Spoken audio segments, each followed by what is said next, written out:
नमस्कार, आपके साथ मैं हर्षा शर्मा। बुलेटिन की शुरुआत करेंगे इस वक्त की बड़ी खबर के साथ जो आई है किसान आंदोलन को लेकर। आज किसान आंदोलन का 7वां दिन है और बीती रात सरकार और किसानों के बीच एक अहम मीटिंग हुई और बड़ी खबर ये निकल कर आई है कि किसान आंदोलन को लेकर सरकार ने किसानों के सामने एक प्रस्ताव रखा है।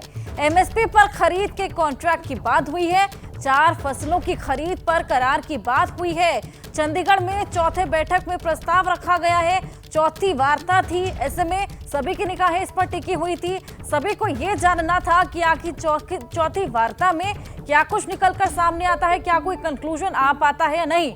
और ऐसे में 4 फसलों की खरीद पर करार की बात हुई है। पेच फंसा हुआ था, 4 फसलें हैं जिनकी खरीद पर करार की बात हुई है। एमएसपी पर खरीद के कॉन्ट्रैक्ट की यहाँ पर बात की गई है। 5 साल का ये कॉन्ट्रैक्ट रहने वाला है, 4 फसलें इसमें शामिल होंगी। अब देखना होगा कि किसान इस पर राजी होते हैं नहीं, जिसके लिए किसानों ने अभी फिलहाल वक्त मांगा है।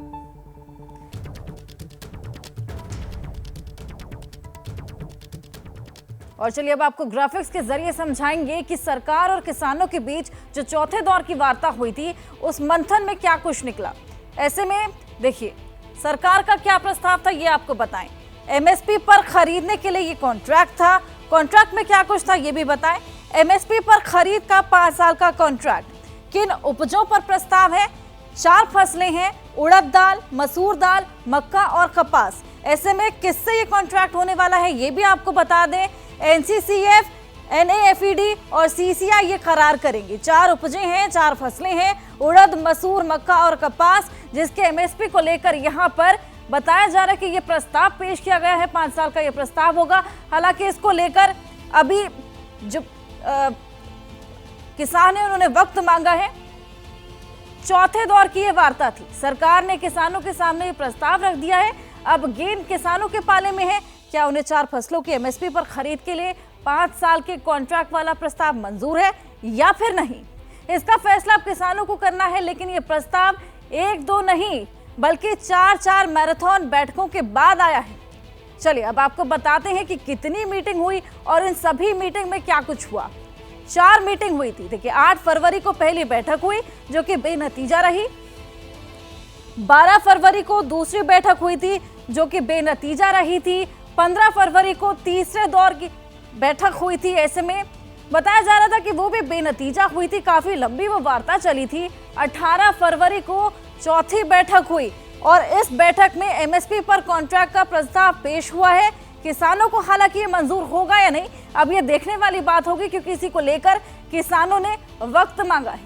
ये देखिए 8 फरवरी, 12 फरवरी, 15 फरवरी, 18 फरवरी पहली बैठक बेनतीजा, दूसरी बैठक ये भी बेनतीजा रही, तीसरी बैठक ये भी बेनतीजा रही। ऐसे में चौथी बैठक में निकल कर आया है एमएसपी 4 फसलों को लेकर। अब देखना होगा कि किसान इसे स्वीकार करते हैं नहीं। साथ ही आपको बताएं कि मीटिंग में किसानों की ओर से आए प्रतिनिधियों ने सरकार के प्रस्ताव पर विचार के लिए समय मांगा है ताकि वो अपने बाकी साथियों के साथ बातचीत कर सकें और उसके साथ ही वो इस पूरे प्रस्ताव को लेकर अपना फाइनल फैसला बताएंगे।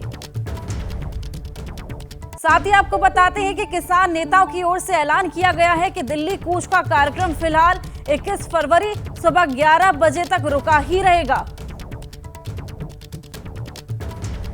जो किसान अपना क्रॉप डाइवर्सिफाई करके तूर दाल बनाए, उड़द दाल बनाए, मसूर की दाल बनाए या मक्का बनाए, उनको 5 साल के लिए एक कॉन्ट्रैक्ट करके एनसीसीएफ और नेफेड गारंटी करेगा उसको ये संस्थाएं एमएसपी पर खरीदेगी। हम चाहते हैं कि कॉटन पुनर्जीवित हो, पंजाब फिर एक बार कॉटन की खेती में, कापूस की खेती में अपना प्राथमिक स्थान ले। तो जो भी किसान कॉटन की खेती भी पुनर्जीवित करता है उनके लिए भी कॉटन कॉरपोरेशन ऑफ इंडिया इसी प्रकार का एक 5 साल का करार करेगी, लीगल एग्रीमेंट करेगी। एक सरकार की ओर से हमें एमएसपी को लेकर प्रपोजल आई है और वो जो प्रपोजल आई है उस प्रपोजल में ये बात कही गई है दालें, मक्का और कपास सभी फसलों का पूरे देश के अंदर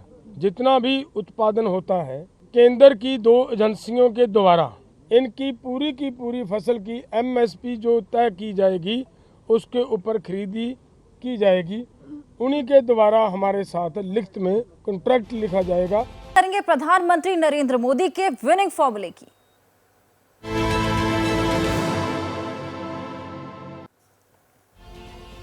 दिल्ली के भारत मंडपम में कल बीजेपी का राष्ट्रीय अधिवेशन प्रधानमंत्री नरेंद्र मोदी के संबोधन के साथ खत्म हुआ।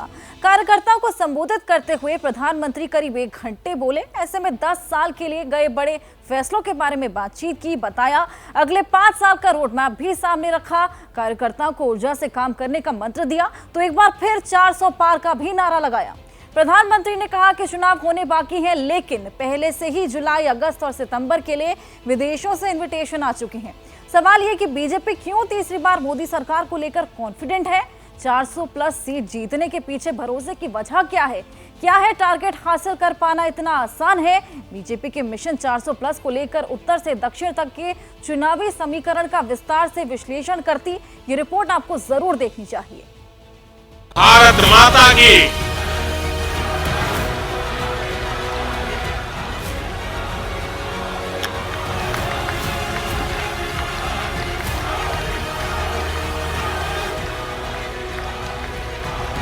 आज विपक्ष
पूरब से पश्चिम और उत्तर में सरकार बना चुकी बीजेपी के लिए दक्षिण का सियासी किला भेदना सबसे बड़ी चुनौती साबित होती रही है। केरल, तमिलनाडु, तेलंगाना और आंध्र प्रदेश में कुल 118 सीटें हैं। बीजेपी के पास सिर्फ 4 सीटें हैं जो तेलंगाना में मिली थीं। 2019 में कर्नाटक की 28 में से 25 सीटें जीतने वाली बीजेपी को इस बार कड़े मुकाबले का सामना करना पड़ सकता है। कर्नाटक में बीजेपी का जेडीएस के साथ चुनावी समझौता है। समझौते के तहत 4 सीटें जेडीएस को देनी होंगी, यानी बीजेपी को पूरा दमखम अपने खाते की 24 सीटों पर दिखाना होगा, जो आसान नहीं, क्योंकि कर्नाटक की सत्ता बदलने के बाद राज्य की राजनीति में कांग्रेस की दखल बढ़ी है। ठीक इसी तरह देश के पूर्वी छोर पर भी बीजेपी के पास मौके कम, चुनौतियां ज्यादा हैं। बीजेपी के पास ओडिशा से केवल 8 लोकसभा सांसद हैं। बंगाल में भी बीजेपी को अपने पुराने रिकॉर्ड 19 सीटों से आगे बढ़ने की जरूरत होगी। आंध्र प्रदेश, केरल और तमिलनाडु में बीजेपी का खाता भी नहीं खुला था। पूर्वोत्तर के राज्यों की कुल 25 लोकसभा सीटों में से अभी तक बीजेपी 11 सीटों पर काबिज है। 400 का आंकड़ा पार करने के लिए बीजेपी को सभी 25 सीटें जीतनी होंगी। इसके अलावा बीजेपी को खुद गुजरात, राजस्थान, मध्य प्रदेश, छत्तीसगढ़, महाराष्ट्र और कर्नाटक की सीटों को विपक्ष के हाथों में जाने से बचाना होगा। यहाँ एक बात समझनी और भी जरूरी है। 2019 के चुनाव में बीजेपी ने 303 सीटें जीती थी। 2024 के चुनाव में यदि बीजेपी 10% सीटें बढ़ा भी लेती है तो माना जाएगा कि बीजेपी में मोदी का मैजिक चल चुका है। लेकिन इसके लिए कर्नाटक के अलावा दक्षिण भारत से करीब 70 सीटें बीजेपी को जीतनी होंगी। लेकिन क्या ये इतना आसान है? क्योंकि कर्नाटक के अलावा बीजेपी के लिए सबसे बड़ा चैलेंज तमिलनाडु में है। तमिलनाडु में लोकसभा की 39 सीटें हैं, जो दक्षिण के राज्यों में सबसे ज्यादा है। 2019 में एक भी सीट पर कमल नहीं खिल पाया था। 2019 में बीजेपी ने तमिलनाडु की 5 लोकसभा सीटों पर अपने उम्मीदवार खड़े किए थे।